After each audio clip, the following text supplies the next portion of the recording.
8 मार्च 2014 को Malaysian airlines का एक जहाज़ कुआलालंपुर से टेक ऑफ तो हुआ, लेकिन वो अपनी मंजिल बीजिंग तक नहीं पहुंचा। आज तक किसी को भी नहीं मालूम पड़ा कि आखिर ये जहाज़ गया तो कहाँ गया। लेकिन पूरे 8 सालों के बाद फाइनली अब एक उम्मीद मिली है कि ये जहाज़ इस वक्त कहाँ मौजूद है। दोस्तों, ये बात है 8 मार्च 2014 की, यानी कि आज से करीब 8 साल पहले।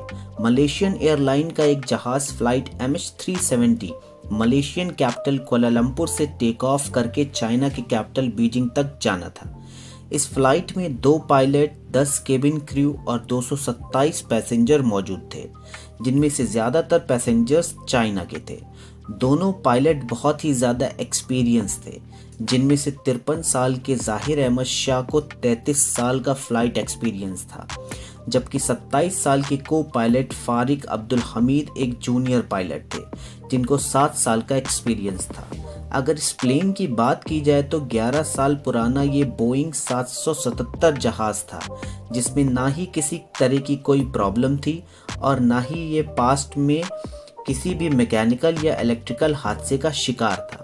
बताने का मेन मकसद सिर्फ इतना है कि मलेशिया और चाइना के दरमियान चलने वाला एक बिल्कुल नॉर्मल फ्लाइट था, जो रोज़ाना 5 घंटे 34 मिनट के वक्त को लेकर मलेशिया से चाइना जाता था। सो दोस्तों, आप देख रहे हैं K2WN फैक्ट्स। फिर चाइना से वापस मलेशिया जाता था, लेकिन आज का दिन इस फ्लाइट के लिए किसी भी तरह नॉर्मल नहीं था, बल्कि ये एबनॉर्मल से भी काफ़ी बढ़कर कुछ था।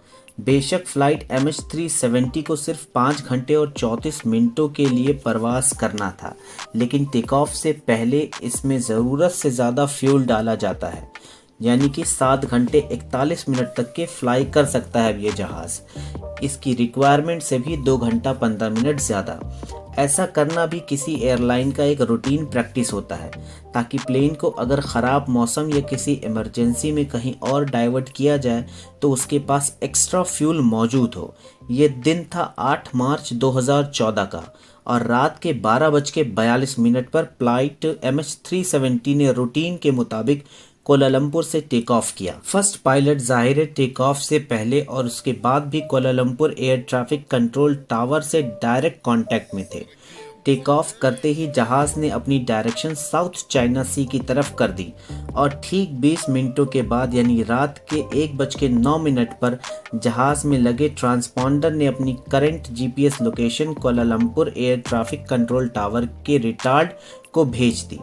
ये ट्रांसपॉन्डर का ऑटोमेटिक फंक्शन होता है, जो हर थोड़े वक्त के बाद अपनी करंट लोकेशन PV रिटार्ड तक पहुंचाता है। अभी तक तो सब कुछ ठीक प्लान के मुताबिक चल रहा था।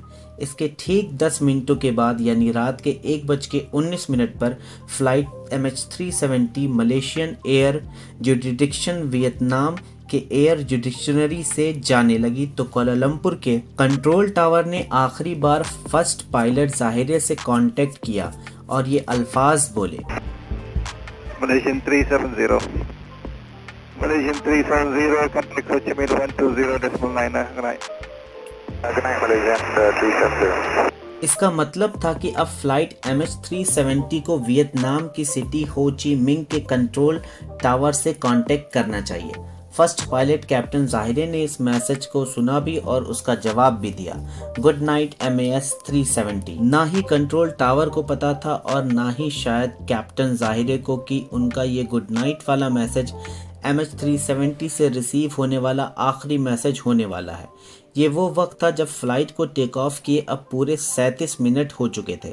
अब नॉर्मली होता ये है कि प्लेन जब तक अपनी मंजिल तक नहीं पहुंच जाता, वो अपने रास्ते में आने वाले किसी भी बड़े एयरपोर्ट के एयर ट्रैफिक कंट्रोल टावर से कांटेक्ट में रहता है और यहाँ भी कुछ ऐसा ही होना था।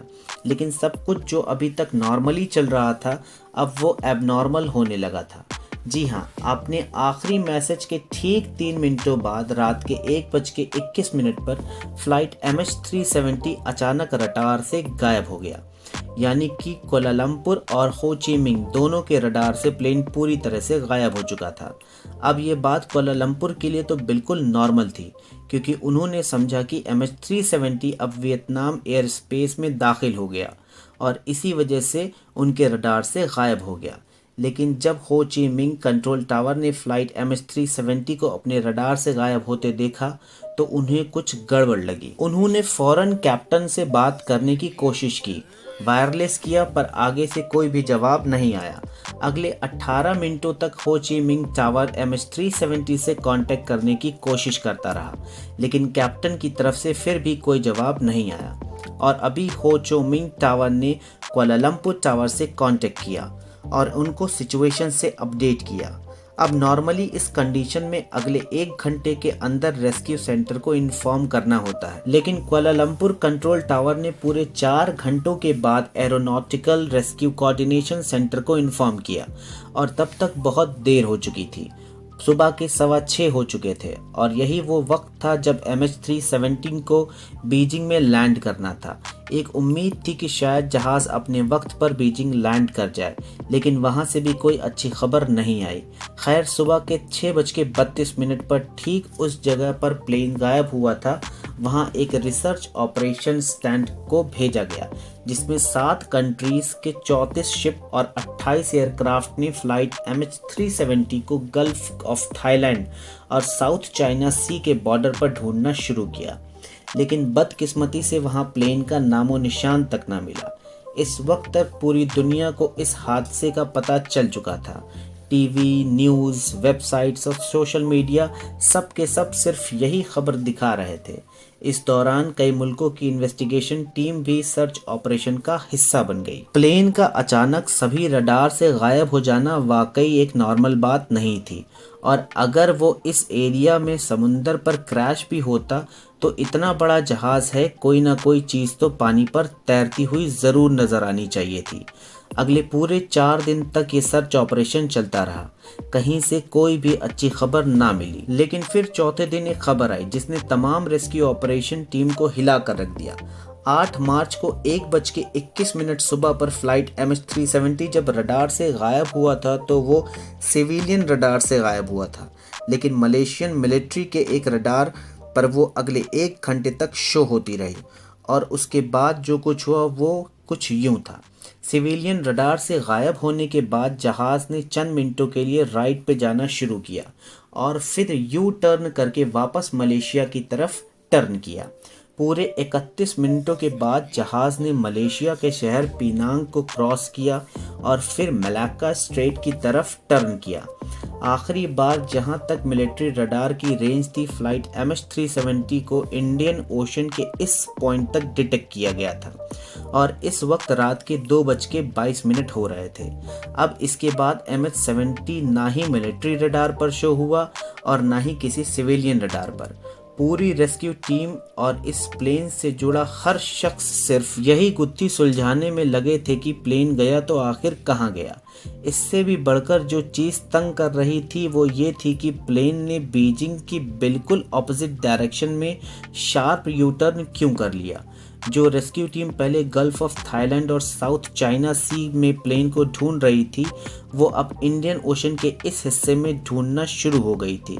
लेकिन हैरत अंगेज दौर पे यहाँ पर भी प्लेन का कोई अता पता ना मिला। अगले कुछ दिन बाद एक और ख़बर मिली और उसने एक बार फिर से पूरी सिचुएशन को चेंज कर दिया।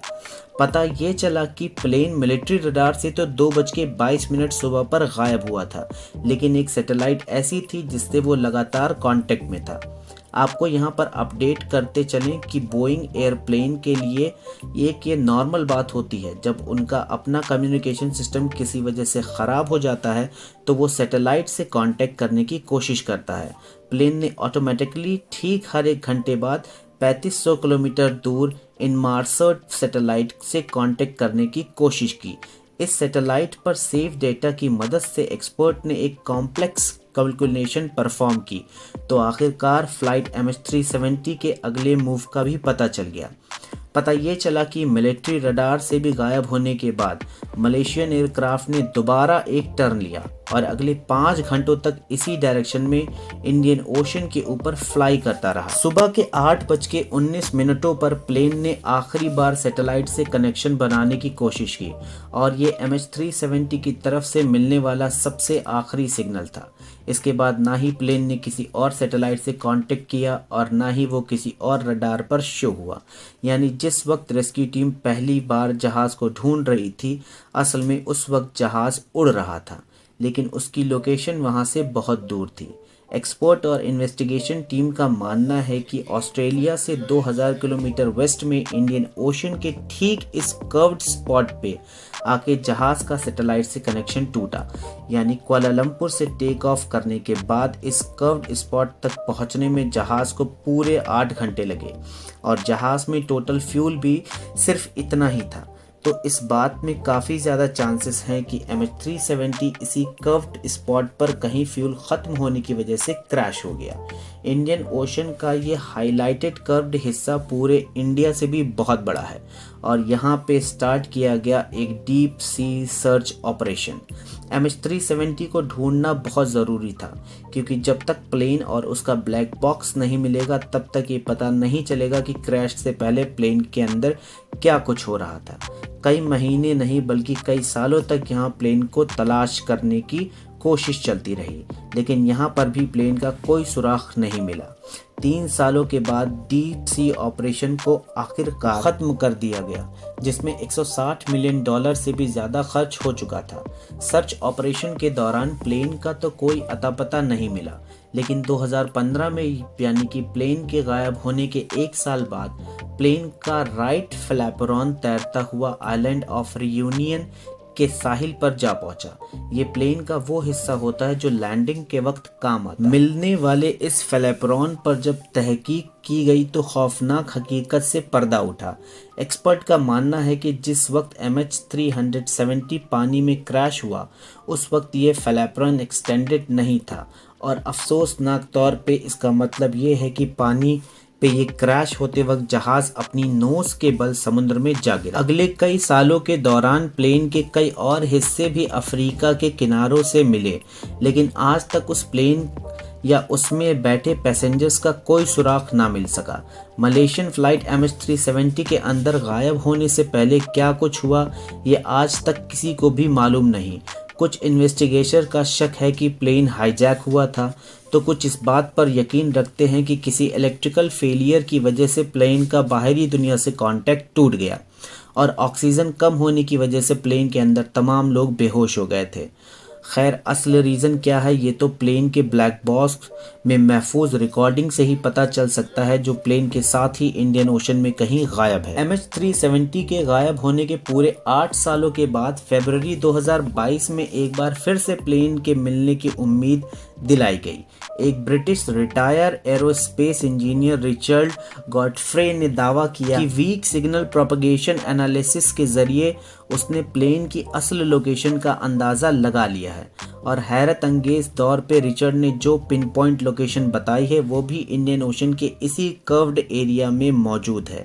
रिचर्ड का मानना है कि उसकी बताई गई जगह से ठीक 4000 मीटर नीचे मलेशियन एयरलाइन का गुमशुदा जहाज अभी भी मौजूद है। ये उतनी ही गहराई है जितना नीचे टाइटैनिक शिप पूरे 74 सालों की कोशिश के बाद 1985 में मिली थी। अब Malaysian authorities retired aerospace engineer की इस क्लेम को कितना सीरियस लेती है और इस जगह पर एक नया रिसर्च ऑपरेशन लॉन्च किया जाता है या नहीं, ये तो वक्त ही बताएगा। पर आप क्या सोचते हैं इसके बारे में, प्लीज़ कमेंट में बताएं। अगर वीडियो अच्छा लगा हो तो जल्दी से हमारे चैनल को सब्सक्राइब करें, वीडियो को लाइक शेयर करें और ऐसे ही वीडियो के लिए हमारे चैनल पर बने रहें। तब तक के लिए थैंक यू सो मच।